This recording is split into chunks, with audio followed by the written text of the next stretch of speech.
पितरों के जो स्वामी हैं वो आर्यमा स्वामी हैं। आर्यमा देव पितर किसको कहते हैं?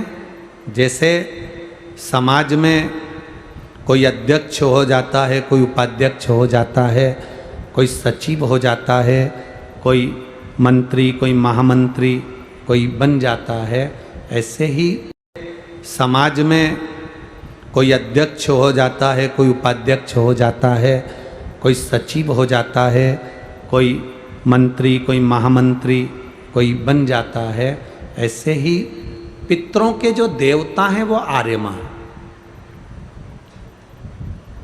पितरों के जो देवता हैं वो आर्यमा।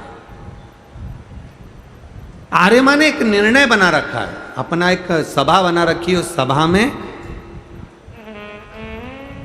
जो जीव अच्छा कर्म कर कर जाता है उसको एक पद पर प्रतिष्ठित कर दिया जाता है, जिसको देव पितर कहते हैं।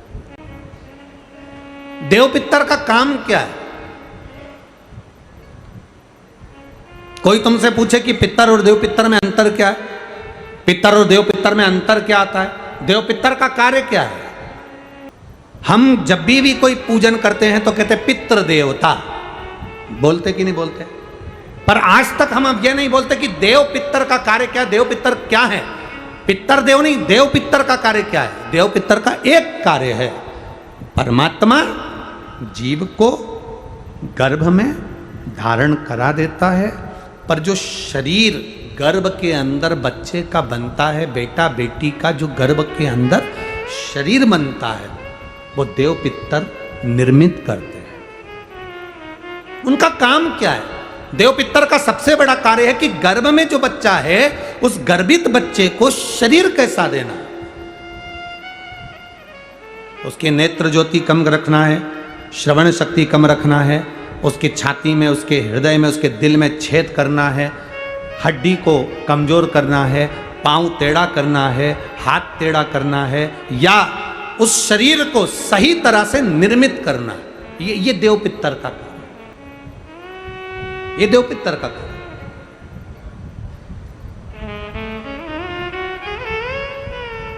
एक जैसे आप लोगों के स्मरण में होगा कि श्राद्ध पक्ष के अंदर चुटकी भर आटा दरवाजे की दोनों चौखट पर डाला जाता है। किसी किसी के यहाँ दरवाजे पर आटे से रंगोली बनाई जाती है। कहीं देखिए आप लोगों ने कि नहीं देखी? स्मरण में होगा किसी के, दरवाजे पर आटा डाला जाता है, वो देव पितर के भाव से डाला जाता है। जिस बेटे बेटी का मंगल विवाह नहीं हो रहा हो, शुभ कार्य की सूचना नहीं आ रही हो, बहुत दिनों से एक फाइल कहीं लगी हुई है, अटकी हुई है, नहीं काम हो रहा, हम उनसे कहेंगे ये जो 16 दिन श्राद्ध के हैं, जितने दिन निकल गए निकल गए, जितने दिन बचे हैं उन दिन में आपके दरवाजे के बाहर एक चुटकी घर से आटा लाकर चौखट के इस ओर, चौखट के उस ओर, दोनों जगह चुटकी भर आटे को डालना प्रारंभ करो। 16 दिन श्राद्ध के पूर्ण हो। जब अमावस्या आए, किसी जलाशय, सरोवर, तालाब, बावड़ी, कुआं, उसके पास में घी का दिया लगाकर आना, बाबा से प्रार्थना कर कर आना। केवल 22 से 24 दिन निकलते हैं और घर में कोई शुभ कार्य की सूचना आना प्रारंभ हो जाती है। वो देव पितर का कार्य, वो कार्य देव पितर का। वो देव पितर किस तरह से करेगा? बेटे की शादी, बेटी की शादी, हम कहें किसी के 42 साल भी अगर उम्र हो गई है, 40 साल, 42 साल, 35 साल, 38 साल, शादी नहीं हो रही, तो कर कर देखना, एक बार बाबा से प्रार्थना कर कर देखना। देव पितर का कार्य क्या है? घर में शुभ कार्य को करवाना, घर में अच्छी चीजें लाना, गर्भ में जो बच्चा है उस बच्चे को शरीर पूरा देना, ये देव पितर का कार्य है। पितृदेव और देव पितर में बहुत अंतर है, माना बहुत अंतर। एक चुटकी आटा, अब तो थोड़ा सा रंगोली का काम ज़्यादा हो गया, नहीं तो हमने पहले भी कथाओं में कहा है कि 3 जगह पर आटे की रंगोली काम करती है, जिसका फल 1000 गुना होता है। 3 जगह पर आटे की रंगोली काम करती है, हमने पहले भी कहा। पहला, पितरों की पूजन हो रही हो, पितरों का पाटा भरा रहा हो, पितरों के लिए जोत लग रही हो, पितरों के लिए या अन्य स्थान पर कहीं पूजन हो, तो वहाँ पर आटे की रंगोली काम आती है। वहाँ पर रंग बिरंगी या पत्थर की रंगोली नहीं, मिट्टी की रंगोली नहीं, आटे की रंगोली काम आती है। दूसरे नंबर पर, तुम्हारे घर में यज्ञ हो रहा हो, घर के बाहर यज्ञ हो रहा हो, यज्ञ चल रहा हो, उस यज्ञ में 3 परिधियां बनती हैं ब्रह्मा विष्णु महेश की। देखिए आप लोगों ने, यज्ञ कुंड जो बनाया जाता है, उस यज्ञ कुंड पर पत्थर की रंगोली नहीं, मिट्टी की रंगोली नहीं, आटे की रंगोली डलना चाहिए। ये पहले डलती थी, अब लोगों ने फैशन में दूसरी डालना प्रारंभ कर दी। आटे की रंगोली डली होती है जब हम सांकल्य छोड़ते हैं, अग्नि को जब हम सांकल्य देते हैं, तो जिस आटे की रंगोली उस पर बनी होती है, तो हमारी जो सांकल्य छोड़ी जाती है, उसमें से एक अंश भाग हमारे पितरों के खाते में चला जाता है, जिससे पितरों की मुक्ति प्राप्त हो जाती है। तीसरा, आटे की रंगोली तीसरी, घर में शादी हो रही हो, मंडप बंधा हो, उस मंडप के नीचे जब पूजन हो रही हो, उस समय पर पत्थर की या मिट्टी की रंगोली नहीं। अगर पंडित पूजन करा रहे हैं या मंडप की पूजन हो रही है, जिसके नीचे लड़का लड़की की भांवर होगी, दूल्हा बैठेगा, दुल्हन बैठेगी, वहां मिट्टी की रंगोली या पत्थर की रंगोली नहीं, उस जगह पर आटे की, हल्दी की रंगोली डाली जाती है। अब आपके यहाँ डालते कि नहीं डालते पता नहीं, पर हमारे यहाँ शास्त्र रीति कहती है ये 3 जगह की जो रंगोलियाँ हैं, ये हमको आटे की रंगोली डलने से, क्यों शादी के मंडप में पत्थर की रंगोली या मिट्टी की रंगोली क्यों नहीं डाली जाती? शादी के मंडप में, यहाँ दूल्हा दुल्हन की शादी होती है, वहाँ पंडित जी भी आटे की रंगोली डाल देते हैं, घर की बहन बेटियाँ आटे की रंगोली डाल देती है। उसका कारण क्या होता है? जिसकी शादी में मंडप के नीचे आटे की रंगोली डलती है, वहाँ पितरों को निमंत्रण नहीं देने की जरूरत पड़ती। वहाँ पितर उस वर कन्या को आशीर्वाद देते हैं, जिससे उनका वंश बढ़ता है, वंश रुकता नहीं। और ये निश्चित है, जिसकी शादी में, जिसके विवाह में आटे की रंगोली डलकर भांवर हुई होगी, उसके घर में संतान सुख रुक नहीं सकता, उसके यहाँ संतान का सुख होता ही है। जिसके यहाँ आजकल ये पत्थर रंगोली डाल देते हैं, डाल दिया और कह दिया बस, क्योंकि आजकल फैशन में तो दुनिया जी रही है, तो आटे की रंगोली कौन डाले, तो वो फैशन में चल गया, तो संतान की प्राप्ति में भी थोड़ा सा, अब तुम देखो पहले का समय, आज का समय कितना अंतर है महाराज।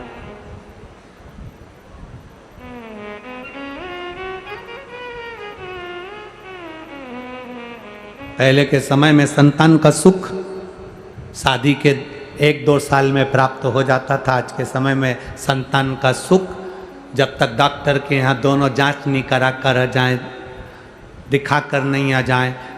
सब लोग कह रहे हैं डॉक्टर साहब जरा देखो संतान, डॉक्टर साहब बोले जांच करना पड़ेगी, बहू की भी जांच हुई, बेटे की भी जांच हुई, सब अच्छा है, उसके बाद भी संतान का सुख नहीं, उसके बाद भी संतान की प्राप्ति नहीं।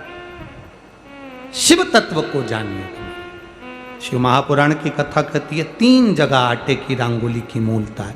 बोलेंगे आप लोग, पहला स्थान दरवाजे की चौखट, दूसरा स्थान बोलते जाओ जल्दी, यज्ञ कुंड, तीसरा स्थान शादी का मंडप, जहां पर भले चुटकी भर आटे की रंगोली बने पर वो जरूरी है। 3 स्थान आटे की रंगोली के मूल। ये उसी तरह है जैसे तुम्हारे दरवाजे पर तुम मोती की बंदरवाल लगा लो, चमकदार बंदरवाल लगा लो, हाथ से बनी हुई बंदरवाल लगा लो, पर जब तक तुम आम के पत्ते की बंदरवाल नहीं लगाते तब तक घर में लक्ष्मी का प्रवेश नहीं होता है। आम के पत्ते की बंदर। कहा गुरुजी आम के पत्ते की क्यों? तो शास्त्र कहता है, शिव महापुराण में उमाखंड कह रहा है, कामदेव आम के पल्लव में छुपकर बाण मार रहे थे। कहां छुपे थे? आम के पल्लव में, आम के पत्तों में छुपकर कामदेव बाण चला रहे। भगवान शंकर का जब तीसरा नेत्र खुला, कामदेव आम के वृक्ष पर भस्म हो गए। आम का वृक्ष जलने लगा, आम के पत्तों में अग्नि प्रकट होने लगी। तब वरुण देव आए और वरुण देव ने आकर हाथ जोड़कर निवेदन करा, बाबा बाबा। भोलेनाथ जी बोले, क्या बात है वरुण? वरुण जी कहते हैं, इस आम के वृक्ष ने तो कुछ नहीं बिगाड़ा, फिर ये क्यों जल रहा? आप कृपा करिए, दया करिए। शंकर भगवान ने वर प्रदान कर दिया, तूने मेरी दृष्टि का तेज ग्रहण करा है, मैं तुझे वर देता हूं। जिसके दरवाजे पर आम के पल्लव की बंदरवाल बंधती है, उसके घर में मेरी दृष्टि सदा पड़ी रहती है, वहां रोग व्याधि दुख नहीं आता। अब तो आम के पत्ते गायब हो गए और आम के पत्ते की जगह प्लास्टिक के आम के पत्ते बनकर आ गए,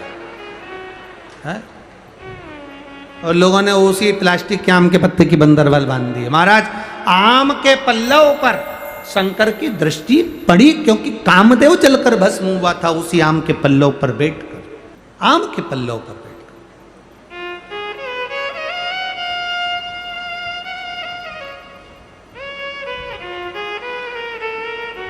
महाराज, शिव कथा कर रही है, भगवान शंकर का संवाद कर रहा है, भगवान शंकर का स्मरण कर रहा है। जब सुप्रिया ने अपने पुत्र से कहा, वृषकेतु से कहा कि शिव भक्ति से भगवान शंकर को एक लोटा जल जब हम पितृपक्ष में भी समर्पित करते हैं तो हमारे पूर्वजों को वो जल प्राप्त होता है, शिव भक्ति का बल प्राप्त होता है। तेरी कृपा बिना न हिले एक भी, लेते हैं श्वास तेरी कृपा से। बखान क्या करूं मैं राखों के ढेर का, चपटी भभूत में खजाना।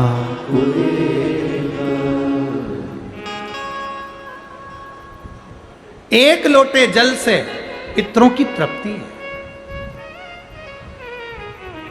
कैसे महसूस करोगे? तारकासुर के पिता बजरंगासुर, तारकासुर के पिता का नाम था बजरंगासुर। तारकासुर की मां बजरंगासुर की पत्नी वारंगी। जब बजरंगासुर मर गया, वारंगी वन में घूम रही थी, भ्रमण कर रही थी। और वारंगी जब वन में भ्रमण कर रही थी तो उसको ऐसा महसूस होता था कि कोई मेरे साथ चल रहा। वारंगी ने ये बात अपने पुत्र तारकासुर से कही कि मुझे ऐसा लगता है कि मेरे साथ कोई चलता है, मैं अकेली बेधव्य विधवा भ्रमण करती हूं और कोई मेरे साथ है। तारकासुर ने कहा, मां आप चिंता मत करो, अब की बार तुम वन में अगर विचरण करने के लिए जाओगी, वन में अगर घूमने के लिए जाओगी तो तुम्हारा पुत्र तारकासुर तुम्हारे साथ जाएगा। वारंगी ने कहा ठीक है। वारंगी वन में फिर विचरण करने घूमने के लिए गई तो वारंगी वन में एक वृक्ष के नीचे विश्राम की अवस्था में सो गई। स्वप्न में वारंगी को बजरंगासुर नजर आया और बहुत बहुत रो रहा है, बहुत मेरी गलती है। शिव महापुराण की कथा कहती है, पितरों के स्वप्न का वर्णन किया गया शिव महापुराण में। पितृ, मरे हुए व्यक्ति जो चला गया, वो व्यक्ति तुम्हें रोता हुआ नजर आ रहा है तो समझ लेना कि घर में कोई व्याधि, कोई तकलीफ, कोई कष्ट आने वाला है। पितृ अगर रोते दिख रहे हैं तो व्याधि, कष्ट आने वाला है। पितृ हंसते हुए नजर आ रहे हैं तो समझ लो कोई सुख की घड़ी हमारे यहां आने वाली। और पितृ स्वप्न में अगर कह रहे हैं कि मुझे भूख लग रही है, प्यास लग रही है, पानी पिला दो, भोजन करा दो, समझ लो घर में कोई बड़ी बीमारी प्रवेश करने वाली है। उस बीमारी का प्रवेश हमारे घर में हो रहा है। पितृ गए हुए जीव, पितृ घर में अगर भ्रमण करते नजर आ रहे हैं, पूरे घर में घूमते हुए नजर आ रहे हैं, छत पर, कमरे में, कक्ष पर, अपने परिंदे पर, रसोई घर में काम करते नजर आ रहे हैं, व्यापार में, व्यवसाय में पितृ भ्रमण करते, जो गया हुआ जीव है वो घूमता नजर आ रहा है, तो शिव महापुराण की कथा कहती है उस जीव को कुछ करने की जरूरत नहीं पड़ती। पितृ घूमते हुए जब नजर आते हैं, जब हमारे पितृलोक में आराम से निवास करते हैं और आनंद से रहते हैं। 4 तरह के स्वप्न हैं, रोता हुआ देखना, हंसता हुआ देखना, भ्रमण करते हुए देखना, भूख और प्यास में व्याकुल देखना। इन चारों स्वप्न के लिए शिव महापुराण की कथा कहती है। ये 4 स्वप्न पितरों के, आप में से ऐसा नहीं कि कोई के सपने में नहीं आते। किसी को लगता है मेरे पीछे कोई आ रहा है, रात को एकदम सो रहे हो और सोते सोते भरचक नींद में सो रहे हो और एकदम तुम्हारी नींद झपट कर कोई स्वप्न देखते देखते या अचानक एकदम चटकार खुल जाए, समझ लेना कि कोई पितृ की कृपा आप पर हुई है, कोई अनहोनी होने वाली थी, इसलिए उसने जगा दिया, जगा कर तुमको चेता दिया। ये पितृ कृपा से जगा कर चेता दिया उसने, ये पूर्वजों की कृपा से, पितृ कृपा से होता। शिव महापुराण की कथा कहती है, मान लो अगर ये 4 स्वप्न, जैसे बारंगी कह रही है तारकासुर से, पुत्र तारकासुर मुझे ये स्वप्न नजर आ रहा है, मैंने स्वप्न में पिता को रोते हुए जाना है, मैंने तुम्हारे पितरों को रोते हुए जाना है। तारकासुर कहते हैं माँ तू चिंता मत कर, अब तो मैं पूरे जितने लोक हैं, देवलोक, असुर लोक, दानव लोक, जितने भी लोक हैं, इंद्र लोक, बैकुंठ लोक, सबको मैं जीत लूंगा, अपना बना लूंगा। मेरे पिता की अगर गति नहीं हुई तो मैं किसी देवता की गति नहीं होने दूंगा। तब असुर तारकासुर को क्रोध आ गया। तारकासुर ने चारों तरफ आक्रमण करना प्रारंभ कर दिया। इंद्रलोक अपना बना लिया, देवलोक अपना बना लिया, पितृलोक, सारे लोकों पर तारकासुर ने अपना आधिपत्य स्थापित कर लिया। सारे लोकों पर आधिपत्य अपना कर। सभी लोक पर जब तारकासुर ने अपना आधिपत्य स्थापित कर लिया, तब आखिरी में तारकासुर एक ऋषिवर यज्ञ कर रहे थे। बारंगी के कहने पर तारकासुर उस ऋषि के पास चले गए। हाथ जोड़कर, तारकासुर ने अभी तक हाथ किसी के नहीं जोड़े थे, केवल वर चाहिए था तो ब्रह्मा जी के हाथ जोड़े थे, बाकी के किसी के नहीं जोड़े। आखिरी में हाथ जोड़कर ऋषिवर से कहा, बारंगी ने, मेरा पति मुक्ति नहीं हुई, मुक्ति नहीं। तो कहा, ऋषिवर बोले कि एक काम करो कि पितरों के निमित्तार्थ भोजन की व्यवस्था किसी दीन को, किसी गरीब को, किसी दुखी को, किसी ब्राह्मण जनादि को करो। अब तारकासुर अगर किसी को निमंत्रण देगा तो कोई ब्राह्मण भोजन करने आएगा क्या? जम के तो बोलो जरा।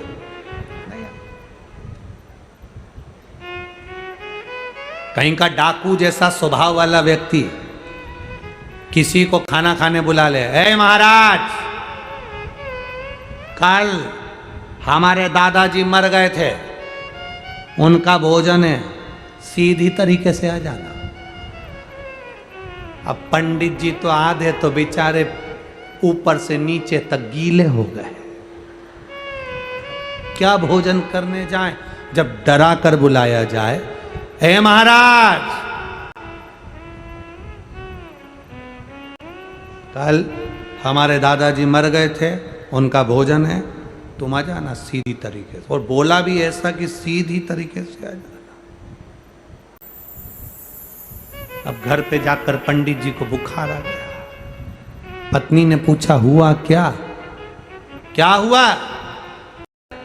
एक तो बोलता गंदा, ऊपर से अगर जरा सी भी गलती हो जाए तो मारने काटने दौड़ता। पत्नी बोली तुम चिंता मत करो, और कंजूस इतना कि 1 रुपया तो छाती से छूट जाए, दूसरे का उठा के लिया था। अब दुख इतना हो रहा है कि हम खाना खाने गए और हमारी धोती और कुर्ता भी ले लिया। तो पंडितायन ने कहा तुम चिंता मत करो, तुम तो भोजन करना तैयार रखना, मेरा भरोसा नहीं। पत्नी बोली फालतू की बात करते हो, दोनों बच्चों को ले जाओ। 2 से क्या होगा, तो 6 ही ले जाओ। उसने कहा 6 ही बच्चों को ले जाता हूं। उसको गुस्सा आएगा तो 7 में विभाजित हो जाएगा। 6 बच्चे गए, पंडित जी गए, भोजन करा। वो जो स्वभाव का था गुस्से वाला कंजूसड़ा, वो तो कहीं गया था, पत्नी को बोल कर गया था कि भोजन करा देना और दक्षिणा दे देना, और सुनो ज़्यादा तो पंडित जी खाएंगे नहीं क्योंकि मैं डरा के आया हूँ। पंडिताइन पत्नी ने कहा तुम चिंता मत करो, मैं भोजन करा दूंगी। पंडित जी आए, पंडित जी ने भोजन करना प्रारंभ करा। पंडित जी बिल्कुल नहीं खाए क्योंकि उनको तो डर इतना था। पर बच्चों को क्या डर था, वो तो जितना घर में बना था सब निपटा गए। बच्चों को क्या डर था। दक्षिणा दी। पंडित जी ने पूछा सेठ जी नहीं दिख रहा है, आते होंगे। पंडित जी ने सोचा वो आए उससे पहले अपन चले जाएं तो अच्छा है, नहीं तो ऊपर जाना पड़ सकता है। बच्चों ने इतना खाया है, बच्चे इतने समझदार थे, उन्होंने अपनी मम्मी के लिए भी पूरन पोली, मालपुआ, पूड़ी सब जेब में भर ली थी, ले गए। सेठ जी आ गए, बहुत गुस्सेला था। आते से पूछा पंडित जी खा गए? हाँ। ला रोटी ला मेरे लिए। पत्नी बोली कुछ नहीं बचा। कहां गया? वो पंडित तो कम खाता, मैं डरा के इतना आया था। उसने तो बेचारे ने डर के मारे पसीना बह रहा था, 2 रोटी खाई, और उसके साथ में 6 आए थे, पूरा खा गए। इतने में पति तो उड़ देखा ना पूर,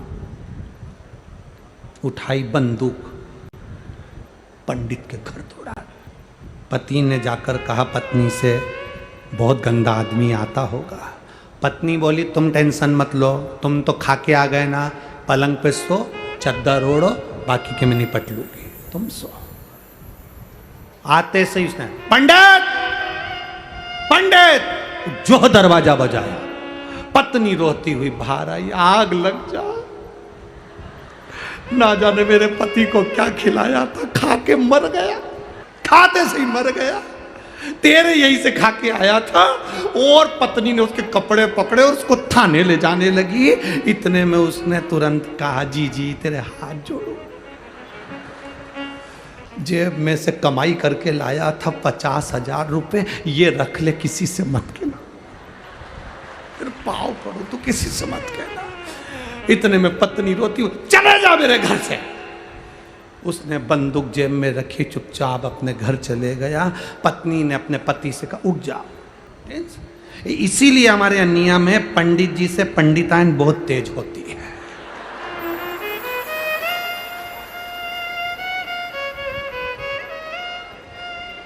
अब लोग हमसे कहते गुरुजी तुम्हारी पंडिताइन, तो हम कहे आके देखो, तुम भी पधारो। जानना, अब तारकासुर जैसा असुर अगर भोजन करने बुलाए, तारकासुर जैसा असुर अगर किसी को भोजन करने बुलाएगा तो कोई आएगा क्या? जरा बोलो तो जम के रे कोटा वालों, कोई पहुंचेगा? तारकासुर जैसा असुर अगर भोजन करने बुलाए तो कौन आए? ये तो बुलाने वाले के ऊपर निर्भर करता है कि कितने प्रेम से, करुणा से, वात्सल्य से, स्नेह से बुलाया जाए तो आए। अब तारकासुर अपनी माता के कहने पर, वारंगी के कहने पर के ब्राह्मण बुला भोजन कर, अब जिसको निमंत्रण दे वो गायब हो जाए। भोजन करने तारकासुर के यहाँ कौन आए? ना संत, ना साधु, ना गुरुजन, कोई ब्राह्मण जन, कोई भोजन करने नहीं। कौन भोजन करे? अब तारकासुर करे तो करे क्या? और पितरों के निमित्त, देवताओं के निमित्त भोजन कराना जरूरी है। अपने पिता बजरंगासुर के लिए भोजन कराना जरूरी है और उसको पितृलोक में स्थान दिलाना जरूरी है। तो करे क्या? कोई भोजन करने आए? महाराज बड़ा कठिन। शिव महापुराण की कथा में अपन सुनेंगे, बजरंगासुर के उस भोजन का क्रम भी श्रवण करेंगे। इधर चरित्र आता है, बिंदुक नाम का ब्राह्मण भी जैसे जल में डूब कर मर जाता है तो उसकी गति नहीं होती, तो उसकी पत्नी चंचुला देवी कथा श्रवण कर अपने पति को मोक्ष प्रदान कर देती है। शिव पार्वती जी गणा और गौर बनकर, ईश्वर जी और गोरा जी बनकर पधारे हैं। कल की कथा में अपन तारकासुर के पिता बजरंगासुर, वारंगी देवी और देव पितर का स्मरण करेंगे।